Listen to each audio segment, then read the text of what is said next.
दोस्तों कल्पना कीजिए, आसमान में एक ऐसा जेट उड़ रहा हो जिसे दुनिया का रडार देख भी ना पाए, जो खुद तय कर सके कि कहां हमला करना है, कब हमला करना है और किस टारगेट को चुनना है, जो अपने साथ उड़ते उड़ते सैकड़ों ड्रोन को भी कंट्रोल कर सके और ज़रूरत पड़ने पर हाइपरसोनिक मिसाइलें छोड़कर दुश्मन को पलक झपकते तबाह कर दे। यह कोई हॉलीवुड मूवी का सीन नहीं है। अमेरिका वाकई ऐसा विमान बना रहा है जो छठी पीढ़ी का F-47 स्टील्थ फाइटर है। अमेरिकी राष्ट्रपति डोनाल्ड ट्रंप ने मई 2025 में बोइंग को आधिकारिक तौर पर इस प्रोजेक्ट का कॉन्ट्रैक्ट दिया। इसका नाम रखा गया है NGAD यानी नेक्स्ट जनरेशन एयर डोमिनेंस, और इसी के तहत अमेरिका अपनी अब तक की सबसे महत्वाकांक्षी योजना पर काम कर रहा है। F-22 रैप्टर का उत्तराधिकारी यानी F-47। जनरल डेविड ऑल्विन, अमेरिकी वायुसेना प्रमुख, ने हाल ही में air and space forces association के कॉन्फ्रेंस में बताया कि इस विमान की पहली उड़ान 2028 तक होगी, लेकिन असली कहानी यहीं से शुरू होती है। मार्च 2025 में ट्रंप ने ऐलान किया था कि यह विमान सिर्फ कागज़ पर नहीं है, बल्कि इसका प्रोटोटाइप कई सालों से गुप्त रूप से टेस्ट हो रहा था। 2019 में इसकी पहली गुप्त उड़ान की जानकारी बाहर आई थी। सिर्फ 6 महीने के भीतर बोइंग ने इसका पहला एयर प्रोग्राम बनाना शुरू कर दिया। यह दिखाता है कि अमेरिका ने कितनी चुपचाप और तेज़ी से इस प्रोजेक्ट को आगे बढ़ाया है। 1997 में जब बोइंग ने मैकडोनेल डगलस को खरीदा, उसके बाद से उसने कई जेट्स बनाए जैसे F-15EX, लेकिन वो सब पुराने डिज़ाइनों के अपडेट थे। F-47 पूरी तरह नया है, बिल्कुल शून्य से डिज़ाइन किया गया। यह न केवल अमेरिकी वायुसेना की ज़रूरतों के लिए बना है, बल्कि बोइंग के लिए भी एक नया जन्म है। अब सवाल उठता है कि छठी पीढ़ी का जेट आखिर पांचवी पीढ़ी से अलग कैसे होगा। F-22 और F-35 की तरह यह भी स्टील्थ होगा।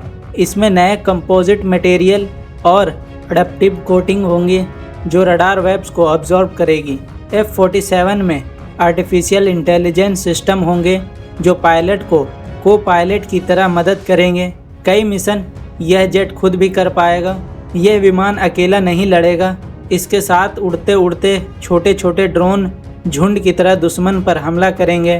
पायलट इन्हें बैटलफील्ड में चेस की तरह इस्तेमाल करेगा। F-47 को ऐसे हथियारों से लैस किया जाएगा जो 5 गुना से ज़्यादा स्पीड से उड़े, यानी दुश्मन के पास प्रतिक्रिया देने का समय ही नहीं होगा। इसका सॉफ्टवेयर ओपन होगा ताकि भविष्य में नए हथियार, सेंसर और सिस्टम आसानी से इंटीग्रेट किए जा सकें। अब सवाल ये भी उठता है कि अमेरिका ने क्यों इतनी जल्दी छठी पीढ़ी का जेट्स बनाने की शुरुआत की, क्योंकि F-22 रैपर अब पुराना हो रहा है और F-35 पर भी कई देशों ने सवाल उठाए हैं। महंगा होना, मेंटेनेंस कठिन होना और सॉफ्टवेयर पर अमेरिका का पूरा कंट्रोल होना। F-47 से अमेरिका अपनी एयर सुप्रीमेसी फिर से पक्की करना चाहता है, लेकिन याद रखिए अमेरिका अकेला नहीं है। रूस सुकोई 57 पहले ही बना चुका है और सुकोई 75 चेकमेट पर काम कर रहा है। छठी पीढ़ी पर भी रिसर्च जारी है। चीन J-20 और J-35 के बाद अब भी अगली पीढ़ी पर रिसर्च कर रहा है। यूरोप में फ्रांस, जर्मनी और स्पेन मिलकर FCAS प्रोजेक्ट चला रहे हैं। ब्रिटेन, इटली और जापान मिलकर टेम्पेस्ट प्रोजेक्ट बना रहे हैं। Bharat MCA advance medium combat aircraft पर काम कर रहा है जो 5वीं पीढ़ी का होगा, लेकिन छठी पीढ़ी की तैयारी में भी रिसर्च शुरू हो चुकी है। अमेरिका जानता है कि अगर उनसे तेज़ी नहीं दिखाई तो चीन या रूस 2030 तक बराबरी पर आ सकते हैं। F-47 सिर्फ एक विमान नहीं है, यह एक पूरे सिस्टम का हिस्सा होगा।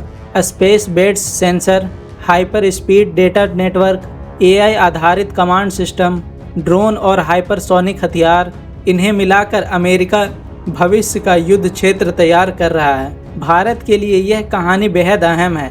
अगर अमेरिका छठी पीढ़ी का जेट 2028 तक उड़ा देगा तो 2035 तक यह ऑपरेशनल हो जाएगा। उस समय तक अगर भारत के पास केवल चौथी या 5वीं पीढ़ी के जेट्स ही होंगे तो गैप बहुत बड़ा हो जाएगा।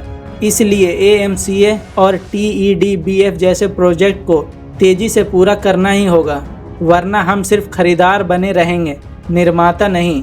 दोस्तों F-47 सिर्फ अमेरिका का नया जेट नहीं है, यह आने वाले दशकों में हवाई युद्ध का चेहरा बदलने वाला हथियार है। सोचिए, अगर आसमान में ऐसी मशीनें उड़ने लगें जो खुद सोच सके, खुद दुश्मन को चुन सके और इंसान से भी तेज फैसले ले सके, तो भविष्य का युद्ध कैसा होगा? क्या आपको लगता है कि F-47 दुनिया की हवाई लड़ाकों का पूरा संतुलन बदल देगा? और भारत को भी तुरंत छठी पीढ़ी की रफ्तार बढ़ाना चाहिए? अपनी राय हमें कमेंट में ज़रूर बताइए। और अगर ये वीडियो पसंद आया हो तो इसे लाइक करें, अपने दोस्तों के साथ शेयर करें और हमारे चैनल को सब्सक्राइब करना मत भूलिए।